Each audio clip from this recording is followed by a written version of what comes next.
Okay, welcome back. Sarah Haynes was just on. Can you believe that? This little podcast, the guests we're getting, it's just amazing. Now I wanted to do a bunch of pop culture stories to end our time together today, and I'm gonna make myself a challenge here, where I'm not gonna talk any reality show stuff. I'm just gonna talk general pop culture. So hang in there with me. I am gonna say okay, I'm already gonna break the challenge. I got to watch Real Housewives of Orange County, the finale today, and I can't wait for you guys to see it. I have a lot of thoughts, as always. Um, I'm trying to think I mean, John Jansen, we saw from the trailer, is in it. John Jansen pops up a couple of times. And remember, this is the episode where they pick back up cameras because of Ryan Boyajian, that whole scandal that broke. I will say that I can't wait for the reunion, and that I hope that they start filming the next season pretty much immediately. I think these ladies are ready to go. I hope they start shooting sooner rather than later. And I hope there are no cast changes. I don't think you need a cast change this season. I really don't. I am very curious where all of these stories head. Okay. So in some depth, sorry, I'm just going to be honest. I've been hiccuping all day today. So I'm going to let you in behind the scenes, hiccuping over here. Horribly devastating news for myself today when I found out that Travis and Jason Kelce, Travis Kelce, the one who is dating Taylor, and I think he's on like a little football team. And then Jason Kelce was on a football team as well, does not date Taylor Swift, married with a family. But get this is the headline. Travis and Jason Kelce voted sexiest podcast hosts by People magazine fans. To have to find it out this way from just a push alert on my phone. Listen, I also found out that I wasn't even in the running. So imagine imagine the hurt I feel. People magazine, we are at war now. That's what this means. So congratulations to Travis and Jason Kelce. I didn't even know this was a thing. And also, isn't it funny, man? Why? First off, we sexualize everything. Second off, remember when podcasts used to just be audio? Like, shouldn't it just be voices? Like, shouldn't of course the fix is in. This thing was rigged, man. This thing was completely rigged. So Jason and Travis Kelce can add another accolade to their ever-growing resumes because they were voted by People magazine fans as the sexiest podcast hosts for this year's Sexiest Man Alive magazine edition. The Kelce brothers are in their third season of hosting. Dude, I'm in what is this? Like the fifth season of this show, and there's no sexiness here at all. Anyways, they're only in their third season, and they discuss topics ranging from football, movies, pop culture, and of course their personal lives. Now, this is where it gets a little wild. They have 2.46 million subscribers on YouTube, over 35,000 reviews on Spotify, and over 15,000 reviews on Apple Podcasts. Okay, so their numbers are a little better. I mean, it's a toss-up. I'll give it to them. But I love that I didn't even know this was sexiest podcast hosts. My God, I need to know the runners up. Who, like Ira Glass, or who was close? Like, was there how many? I need to know all of the voting. Like, I need to know how many people voted for this. And this just feels unfair. It feels completely unfair. And I feel like I was robbed. I'll say it right now. I don't stand up for myself enough. I was robbed. People magazine, we are at war. It is official now, because this will not stand. Also, in more devastating news, Camelot has fallen once again, folks. And that is because after 3 years together, Channing Tatum and Zoe Kravitz have split. They have called off their engagement. And I got to tell you, I was really kind of shocked about this story because she just directed a film that Channing Tatum was in called Blink Twice. I think it's streaming now. And I hear it's kind of an interesting film. I think both of them are actually extremely talented. But what happened? I mean, they broke up and called off the engagement after 3 years, but they seem so cute together. This is from Daily Mail. The 44-year-old Magic Mike star and the 35-year-old Batman actress split recently, sources told People on Tuesday. Oh, People magazine again. Should we even trust the source? So they've been together for a long time. This split was a particular shock for the couple as that they had not only gotten engaged, but Channing had been spotted with a fresh ink of Zoe's initials on the back of his hand in September. So he has Zoe's initials. Zoe Kravitz, of course, the daughter of Lenny Kravitz. I loved her as Catwoman in the Batman, and they're going to start shooting the Batman sequel, I believe, in January. And the Penguin on HBO Max with Colin Farrell is fantastic. I mean, the show gets better and better every week. Um, the former couple were last pictured together on Channing's Instagram page in a post from September 3rd. Okay, I'm not good at math or months or anything, but we're in, don't tell me, October, and it's Halloween almost, October 31st. So, yeah, it's been a minute. And in the caption on this last Instagram photo together, Zoe is snoozing on Channing's shirtless chest as he snapped a selfie of the two. Maybe she doesn't like to be photographed while she was sleeping. The caption read from him, "This little sweet. She's so tired, bro.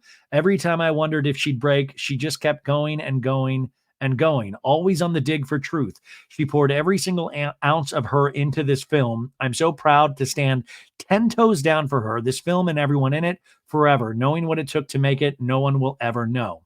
Thank you for finding me and seeing me. I got you forever. Me and you back to back against it all. I'll never blink. Let's go." And that's obviously in reference to her directorial debut, Blink Twice.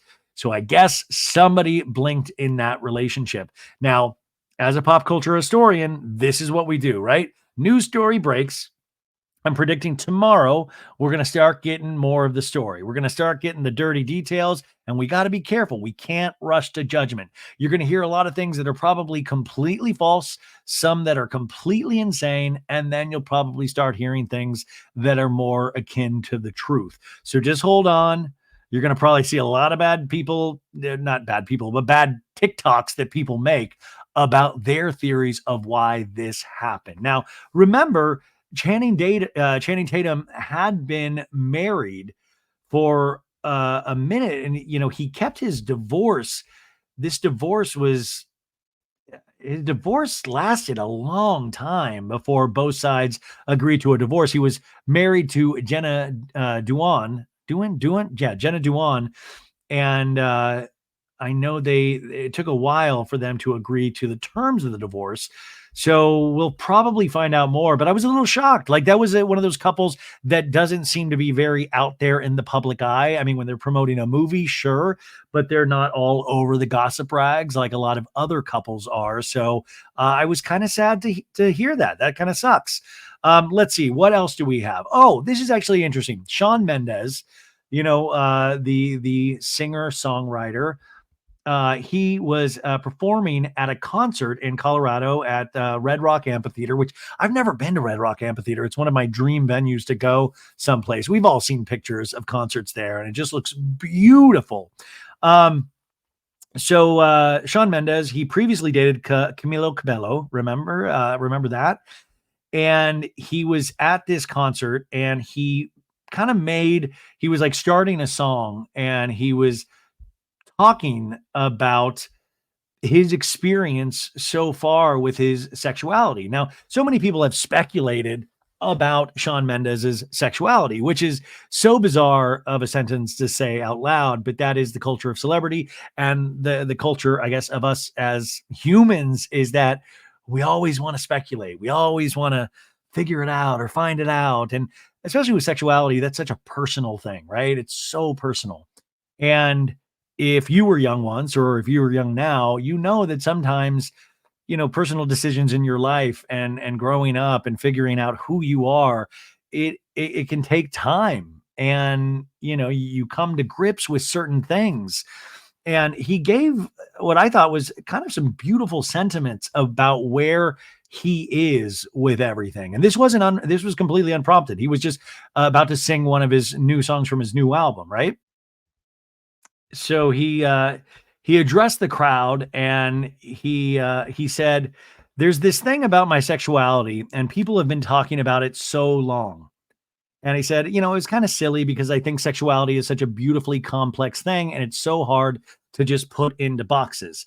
The real truth about my life and my sexuality is that, man, I'm just figuring it out like everyone. It always felt like such an intrusion on something that was very personal to me, something that I was figuring out in myself, something that I had yet to discover and still have yet to discover it. And it feels really scary because we live in a society that has a lot to say about that. And I'm trying to be really brave and just allow myself to be a human and feel things. And that's all I really want to say about that for now.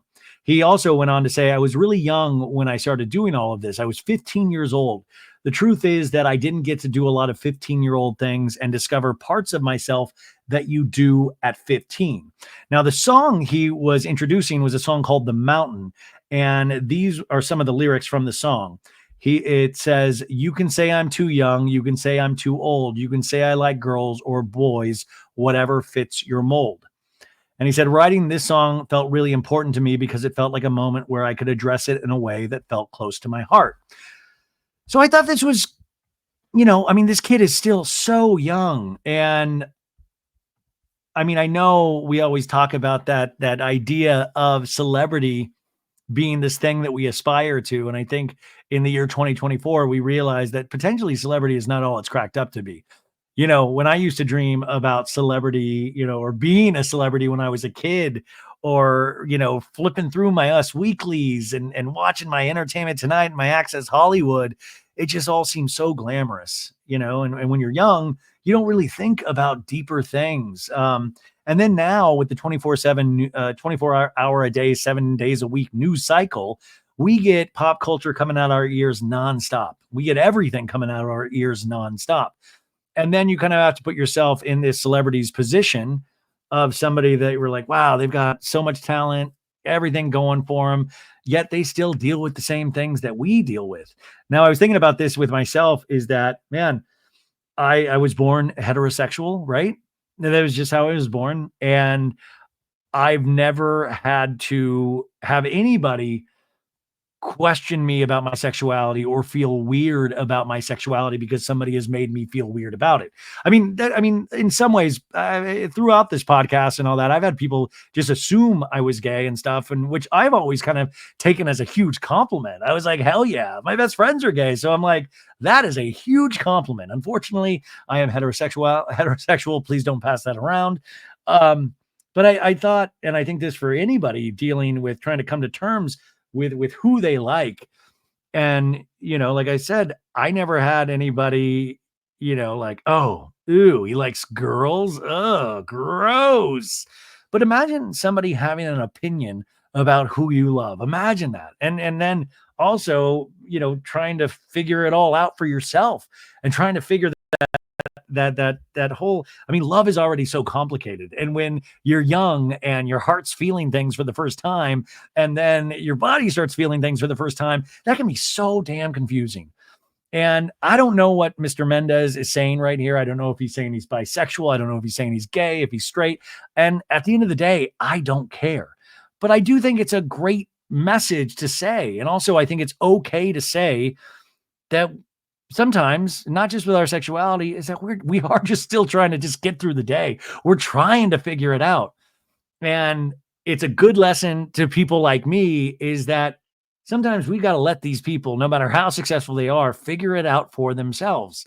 And, as I get older, I'm more appreciative of the work an artist makes. I'm appreciative of the work that our reality stars on Vanderpump Rules do rather than their personal life. That's, actually, that's not true with Vanderpump Rules. But let's take Mr. Mendes. I'm appreciative of his music. And I don't know if I truly care who this man chooses to do anything with, right? Like, I don't know if I care. Sure, it's titillating and it can be fun to speculate, but you can also say that it potentially would harm somebody's overall journey of trying to figure out who they are. And just because somebody makes a lot more money than you do doesn't all of a sudden take that away from them, take that kind of basic humanity that we are able to give ourselves and each other. So I don't know. I just wanted to talk about that news story because I read that today and I thought it was just really, really interesting. Let me know what you guys think about that. I thought that was, I don't know. I really appreciated that he said that. And I think I kind of completely understood where he was coming from. Oh God, you guys, this is exciting. Um, you know that When We Were Young fest that they just had in Las Vegas, and it's pretty much a music festival that is celebrating emo music, right? And they have like these insane lineups for a 2-day music festival. And this past festival, I guess, went pretty amazing. So amazing that they have already revealed their 2025 lineup. Like they literally just finished this music fest a week ago, and they had My Chemical Romance playing. I mean, they had these huge bands playing all in this kind of specific genre of music. Well, they're doing it again, and next year's festival is going to be Saturday, October 18th. Oh, sorry, Saturday, October 18th, and there's more to come. But what they have so far is they have Panic at the Disco, and Panic at the Disco broke up a couple years ago, so they are coming back, and they're going to be performing their historic album, A Fever You Can't Sweat Out, in its entirety, plus more. And then we got Blink 182 that's going to perform songs from Enema of the State, Take Off Your Pants and Jacket, Self-Titled, and more. And then you got my favorite, Weezer. I'm a big Weezer head. Then you got Avril Lavigne, you got The Offspring, you got All Time Low, The Used, The Gaslight Anthem, Bad Religion, Yellow Card, Simple Plan, Taking Back Sunday, Jax Mannequin. Oh, that's great. I didn't even see that one. Jax Mannequin. I mean, just really good. And they're going to keep adding to this lineup, but that's pretty cool. That just means a music festival does really good if they announce their 2025 lineup already a week after. So I thought that was kind of exciting to share with you guys, you music fans out there. And now for you movie fans out there, I'm a huge movie buff, which, by the way, did I tell you guys I finally watched the M. Night Shyamalan movie Trap with Josh Hartnett? M. Night Shyamalan. I don't know, you guys. Listen, there was a part of me that kind of enjoyed it in a weird way, and I think Josh Hartnett did a really good performance for a really faulty script. Sorry, M. Night. Sorry about that, buddy. But there are so many ridiculous moments in this movie Trap. And at the same time, I highly recommend it. But I recommend it. You might have already seen it, but if you didn't, I recommend going in, just realizing what you're getting yourself into. I kept like going like, oh, there's going to be a surprise here. And there's going to be a surprise here. Because M. Night Shyamalan always does like those kind of surprise reveals. And I don't want to give anything away, but I think some of my ideas potentially would have been better. The movie is streaming now on Max, so you can watch it if you have Max for free. But it was a ridiculous movie. It was so ridiculous that I might watch it again. How craven and crazy is that I'm like, it is so ridiculous, I might have to watch it again. Now, another filmmaker who just won an Academy Award for Best Director and Best Film for Oppenheimer, Christopher Nolan, his new movie project has been announced, and I am really looking forward to this one because the two leads of this are going to be Tom Holland, an amazing young actor, obviously killing it as Spider-Man, and then the other male lead is going to be Matt Damon. And Matt Damon, had a supporting role in Oppenheimer. By the way, whenever I say Oppenheimer, I get it confused with the Oppenheim twins from Selling Sunset. I've called the Oppenheimer movie Oppenheim so many times, but yeah, Matt Damon's going to be the lead in this, and I love Matt Damon. I think Matt Damon is a fantastic actor. Matt Damon was offered the male lead role in Avatar, and he turned it down. It went to Sam Worthington. But if he had taken it, James Cameron was willing to give him a percentage of the gross. And if he had taken that movie, he would have made over $100 million. Like, Matt Damon is wealthy, rich dude, but he even talks about that in interviews of like, I could have been major wealthy. Like, if I had done Avatar, I could have been major, major wealthy. But I think Matt Damon has a fantastic career. Oh my God, did I tell you guys this story? One time, gosh, how long ago was it now? Prince, rest in peace to Prince. He did 30 nights at the Fabulous Forum, the Forum in Los Angeles, and he sold all the tickets for $25. And me and my buddy Patrick, we went one night, And we had heard like the night before he'd played like 3 hours.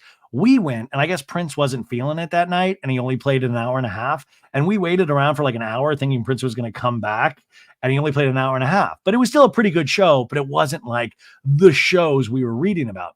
So then the tickets were sold out like for the rest of the run, but I was that weirdo that would kept going on Ticketmaster just in case. And a couple hours before his Saturday night show, all of a sudden these 2 tickets popped up.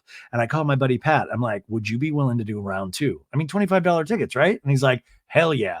And we go to the Forum, and first off, the seats we got, they were like 7 rows from the stage. Like our other tickets were like nosebleed at the Forum. This was like right on the stage. And then we were sitting next to Matt Damon and his wife, and I think maybe one of his kids or something. Like, I don't know. But that night, Prince put on a show that lasted over 3.5 hours. I was even exhausted. It was insane. I mean, it makes you believe in a higher power when you see certain artists do things that you're like, how is this even possible? Like, Prince was having such a good time. He just kept going. He wore everybody out. But I always just remember Matt Damon being there, and I'm like, oh my God, I'm dancing. We're both singing Purple Rain out loud. I'm right next to Matt Damon. That was a good night, folks. So congratulations to Chris Nolan for casting my bud, Matt Damon. This movie is clouded in secrecy. That's the other thing that I love about Christopher Nolan, is that he kind of throws back to another filmmaker that has passed away that I loved, was Stanley Kubrick. Stanley Kubrick, I just read this biography about him a couple months ago, or I listened to it on audiobook, and it was fantastic. But, he really worked in secrecy. He wanted to work the way he wanted to work. And he, was just really, he didn't want any details to get out. He wanted to be able to tinker with things and not have anybody breathing down his neck. And he was so successful with some earlier films that he got to a point where Warner Brothers, the studio that was working with Stanley, let him do that. It kind of let Stanley be Stanley, even with his last film, Eyes Wide Shut, with Tom Cruise and Nicole Kidman, right?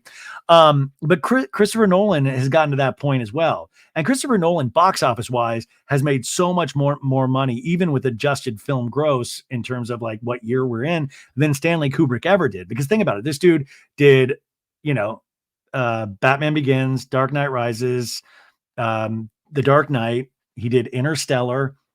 Memento, obviously, which is an amazing film, not a huge box office gross, but that was one of his first films to kind of put him on the map. He did that magician film. What was that called? The Prestige, right? He did Oppenheimer. He's just done so many amazing films that always kind of make their money back. The only one that didn't was Tenet. Now, Tenet came out over the pandemic, and it starred Robert Pattinson. And what was his name? It's Denzel Washington's son. And it was the only, and Christopher Nolan, like, he's such a proponent for people going to movie theaters. Like, he considers filmmaking an art form, which it is. Even in his Oscar speech, he said, we're not even 100 years. We're barely 100 years into this industry, right? And I can't wait to see where the next 100 years goes. But he, like Martin Scorsese and greats that have come before him, he really cares about the projection of the movie theater experience, the what he shoots on. He shoots on IMAX a lot. And it's really fascinating because he's somebody that is so talented that can actually make people pay attention and really not save filmmaking, but make sure that these event films, people show up to see what Christopher Nolan has in store for them. So I love the fact that we have a filmmaker in this day and age that can kind of work in a cloud of secrecy, that can able to like kind of dream up things, and that we don't know everything. Like, they just announced this, like, these 2 casts, and that's all we know. But that usually means if that's announced, they've already probably got a full working script. I mean, a Hollywood secret is that when usually things get announced to us, like, oh, this person and this person is starring in this film, shooting soon, it's usually already started shooting. They're usually fully shooting already. Now, I don't think that's happening with the Christopher Nolan film, but it's very exciting. And I'm really excited to see what he's got in store for us. So, sorry to take you on a little detour, but I love filmmaking. I love filmmaking as well. Oh God, could you imagine how hard it is to make a film, and especially those big budget ones? Oh gosh. And then finally, we are going to end our show tonight with a couple of tributes to some people that we have lost. And we are going to start that with the one and only Teri Garr. Teri Garr, I think, just an amazing film actor. Also, of course, was on TV. Played was it Monica's mom? No, didn't play. Was it Monica's mom on Friends? Or no, played Phoebe's mom on Friends, which is perfect casting. But I remember Teri Garr as a kid because she played Michael Keaton's wife in the movie Mr. Mom, which still holds up, by the way. I remember seeing Mr. Mom as a kid and just thinking it was so funny. And I got to watch it a couple years ago, and it's still just as funny. She was not only in Mr. Mom, but she was in Young Frankenstein. She was in Tootsie, for the love of God. I mean, the lady had been in so many amazing, incredible performances. Yeah, like God, Close Encounters of the Third Kind. Are you kidding me? Well, anyways, Michael Keaton, her co-star in Mr. Mom, he posted on his Instagram today about, oh my God, Michael Keaton, 73? It's tough getting older, folks. You just see those ages and you're like, no, he's in his 50s. He wrote, "This is a day I feared and knew was coming. Forget about how great she was as an actress and comedian. She was a wonderful woman, not just great to work with, but great to be around. And go back and watch her comedic work. Man, was she great. Rest in peace, girl." Director Paul Feig, who directed Bridesmaids and so many other films, said, "Oh man, this is devastating. Teri was a legend, so funny, so beautiful, so kind. I had the honor of working with her in 2006, and she was everything I dreamed she would be. Truly one of my comedy heroes. I couldn't have loved her more. This is such a loss." Patton Oswalt shared a video of her dancing with Tony Basil. Oh my God, Tony Basil. He wrote, "Rest in peace, Teri Garr. Here she is at age 17, dancing with Tony Basil on the Tammy Show." Jennifer Tilly, who's going to be on this season of Real Housewives of Beverly Hills, and was also Teri Garr's co-star in Let It Ride, said, "A brilliant comedic actress. There was nobody like her. She had the ability to be over the top and utterly relatable at the same time." John Cryer listed his top 3 favorite Garr films, as Oh God, she was in Oh God, the movie Oh God with George Burns, Close Encounters of the Third Kind, and Tootsie. Andy Cohen, our bud, wrote, "I loved Teri Garr, first as an actress, but I really fell hard watching she and David Letterman. What chemistry and hilarity. She was a unique and brilliant person." And that was the other thing. She was a frequent guest on the David Letterman talk show. And I urge you to go check out, if you're TikTok, you can go check out some of their clips together. And they just had the most delightfully awkward banter. And you could tell Letterman loved her. You could just, there were guests when David Letterman would interview and he would just love to talk with them. And I remember even as a kid, there also Charles Grodin was one of them, the actor. Rest in peace to Charles Grodin. I used to love, even as a kid, I used to love the Charles Grodin, David Letterman dynamic, because Charles was always such a grump to Dave, and Dave would be like, "Come on, Charles, come on." I always say that Jeff Lewis is like a kind of this really fun combination of like Charles Grodin, Howard Stern, and Andy Cohen, if that makes sense. And I mean that as a compliment completely. But there are so many beautiful tributes from so many stars. She passed away at the age of 79. And she just had an amazing career, and she was suffering from MS. And she was able to fight that valiantly for a long time. So rest in peace to Teri Garr. I love her so much. And if you do yourself a favor for this Halloween, watch Young Frankenstein again. Introduce your kids to some of these movies. Tootsie, we watched Tootsie a couple years ago, and that movie still holds up as well. A little weird in today's society to think about Dustin Hoffman dressing up as a woman to get a part on a soap opera, but it's still super funny. And Teri Garr, great part in that. And then finally today, I wanted to speak a moment about Phil Lesh. And Phil Lesh, if you don't know, he was the bassist in the Grateful Dead. Yeah. He was the bassist in the Grateful Dead. And even if you don't like the Grateful Dead, even if you're not familiar with the Grateful Dead, you have to understand, or try to understand, what an indelible mark the Grateful Dead's music made in this country. I mean, other countries as well, but I mean, what an American band starting in the hate in San Francisco so long ago. And, the countercultural movement at the time. There's a great Grateful Dead docu-series on Amazon Prime that I just rewatched a couple of months ago. I got into Grateful Dead later in my life. And the older I get, the more I kind of understand the music and I can really, go there, as they say. And I've been to a couple Dead and Company shows where John Mayer is the guitar player, but you have Bobby Weir and Mickey Hart, and you still got some of the originals, and you can kind of get a little taste of what it once was. And Deadheads are amazing. I mean, what a good, fun, amazing group of people. But Phil Lesh what is this incredible bassist? I mean, these weren't just a bunch of hippies taking drugs, making music. I mean, these were musicians, right? Phil Lesh said one of his earliest memories was of being stunned by hearing Brahms Symphony No. 1. And he was a classical trained musician, but he had a wide range of musical tastes. This is from an obituary in The Guardian. The Grateful Dead were formed in San Francisco in 1965. And, in some ways, people think they kind of pioneered that brand of improvisational music. People call it the jam band, like noodling a little bit. But his music itself, it was so dynamic and imaginative with the bass. And, he was able to let the other band, kind of really explore by having a strong and steady bass line, right? And I always love when you read about the Grateful Dead or hear about the Grateful Dead or even listen to so many live recordings, because guess what? Every Grateful Dead show has been recorded. They weren't on it every night. Some nights were horrific. Some nights it was like what I was telling you about with Prince, where you felt like the hand of God was touching them. And but I love that. I love that about artists, is that sometimes they don't hit it out of the park.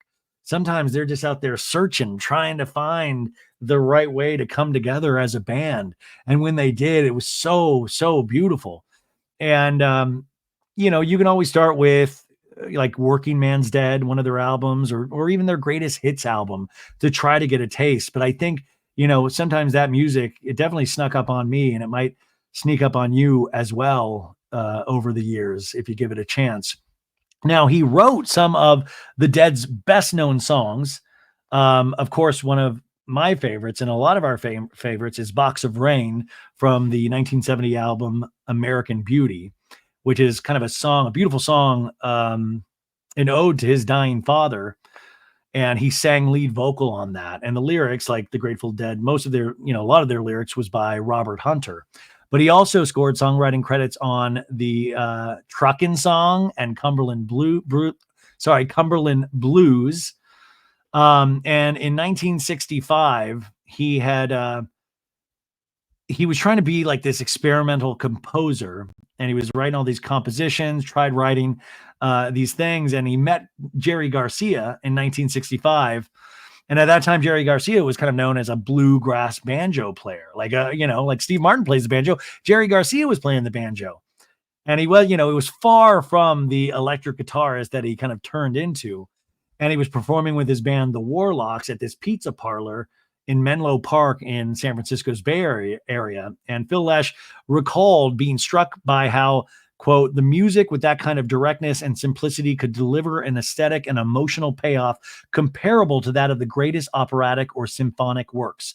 So here was this man, Phil, trying to write symphony and being inspired by symphony. And then all of a sudden he comes upon Jerry Garcia, and this man's, bluegrass banjo playing made him realize in that moment that, oh, I'm searching to do this, but the thing that's inside me, I think it can be this, what this man's doing. My story is interconnected with this man for some reason. And so Garcia immediately informed Phil Lesh that he was the band's new bass player, to which Lesh replied, why not? And then soon afterwards, they changed their name to the Grateful Dead. And the rest is history. The Grateful Dead had an amazing career. Obviously, that iteration of the Grateful Dead ended with the death of Jerry Garcia in 1995. A year after they had been inducted into the Rock and Roll Hall of Fame, which Jerry Garcia wasn't at. This was a year before his death. But obviously, the band members then branched off onto all of these side projects. So Phil Lesh was playing for most of his life, right? He was playing. So there's so many offshoot bands. He had so many experimental albums out there. He had the Phil Lesh Quintet. He also, in 2008, he played with Bobby Weir. They went by Weir and Hart for a concert in support of Barack Obama's presidential campaign. And he also had a place called the Terrapin Crossroads, which was a restaurant and music venue opened by Phil Lesh in San Rafael, California in 2012, where Lesh's sons, Graham and Brian, who are also musicians, would kind of play as the house band. And then in 2009, Phil Lesh and Bob Weir reunited for Further. Remember Further Fest and Further? So they did Further, Furthur. And that was a sextet playing music by or in the spirit of the Grateful Dead. And then Lesh rejoined Weir, Mickey Hart, and Grateful Dead drummer Bill Kreutzmann in 2015 for three concerts at Soldier Field Stadium, which was billed as Fare Thee Well, celebrating 50 years of the Grateful Dead. And then after that, obviously, Dead and Company started, which was Mayer, Weir, Hart, Kreutzmann at times. But I just think, what a life, what a man. And what music, what a legacy to leave behind. And sometimes when I listen to Grateful Dead music, like I said, when I was younger, I couldn't hear it. There are certain things you can't hear at a time, and then time passes, and all of a sudden it just kind of hits you right, and it makes you feel like, oh yeah, this means something to me. And Phil Lesh's life meant something to me and maybe to a lot of you guys. And if not, maybe go check him out. Maybe check out The Dead sometime. And I think they might speak to you as well. Anyways, folks, that's the end of the show. Have a great Wednesday. If you have Sirius, listen to me on Jeff Lewis Tomorrow, Channel 102. And I will talk to you bright and early for Thursday for a special Halloween episode.